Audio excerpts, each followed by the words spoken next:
Hi, this will be a weekend review, or we'll be covering some of the things, reviewing some of the things we covered this week, as well as we're going to preview a couple of interesting guests that we'll have on this week. This week we talked a bit about J.D. Vance, his wife, and the dominance of the Indians in America. I thought that was kind of an interesting series.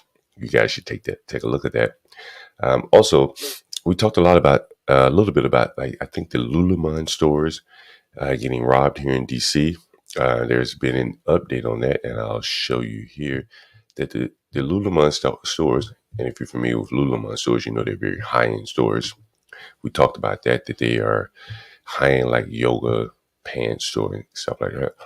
So you see the Lululemon store is closed, another DC store amid a string of thefts. You'll see that here.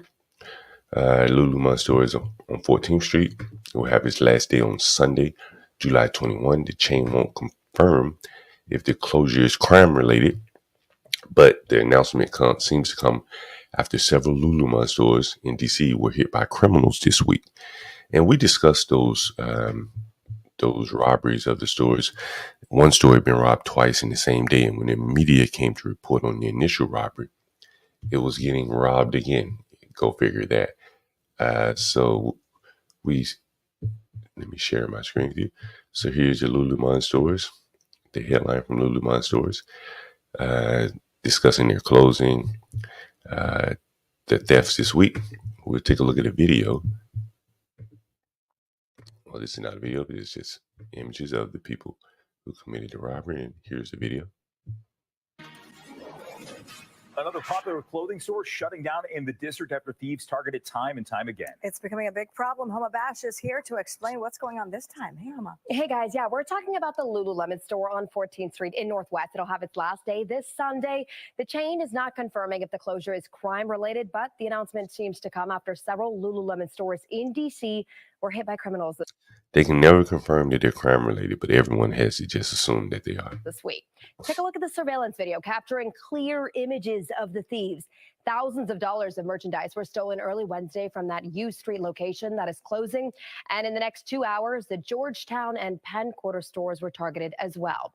All sorts of things stolen, from hats and boxers to shorts and shirts. They are pricey. We all know that.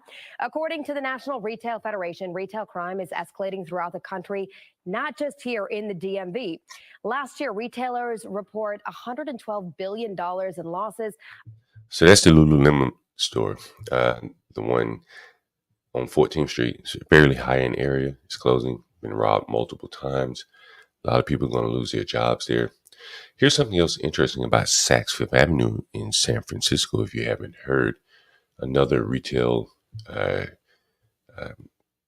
victim here. We'll take a look, and you might find this interesting. Downtown San Francisco. Saks Fifth Avenue in San Francisco bans window shoppers. What do they mean by that? You will not be able to go into the Saks Fifth Avenue and just browse for something to buy. You have to make an appointment. Beginning August 28th, locals will have to pre-book appointments at the store located 384 Post Street. This is the one in Union Square downtown. This is San Francisco's, used to be a thriving shopping area for San Francisco, and now you can see what it looks like. So we've covered these type of things affecting the retail industry in San Francisco. If you look here, this is what was once Saks Fifth Avenue. And you look at all the major closures here, kind of amazing. And these are all fairly high-end stores: Marmart, Arc'teryx, Macy's, Saks Fifth Avenue, Anthropologie. Very high-end stores here. And you just look at how it looks now. So it's probably just a matter of time before this store closes as well. And so now for a kind of a preview of next week, we're going to have some interesting guests on the show. We're going to have Ken Watson.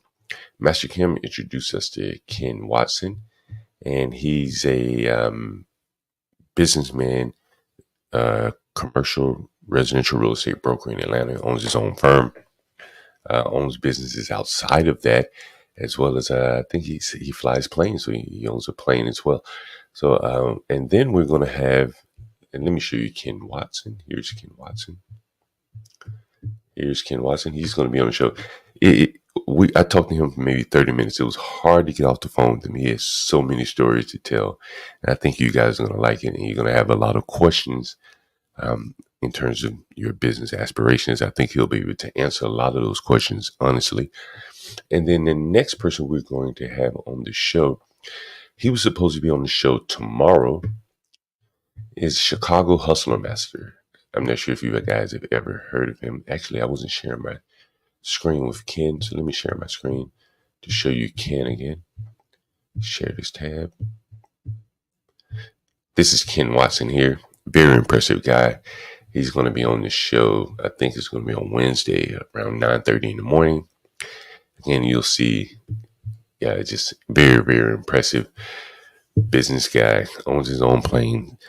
Speaks some Indian language. He was married to an Indian woman. Has a lot of thoughts about the Indian series that I did last week. So it's going to be very interesting to talk to him. And then tomorrow we were supposed to have this guy, Chicago Hustle Master.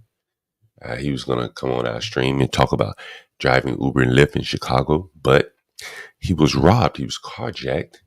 And so he was unable to, he needs another phone. So we're going to have to wait on him to get another phone. Right now, he says he's using his son's phone, but his name is Hector. If anyone has ever taken a look at his channel, you should go out and subscribe now. His name is Chicago Hustler Master. And again, he drives Chicago. He drives Uber Lyft in Chicago.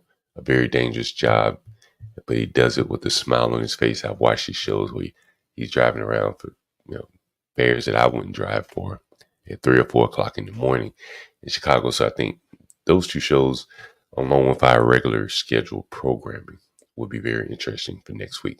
Again, thank you for joining this preview. Look forward to seeing you next week.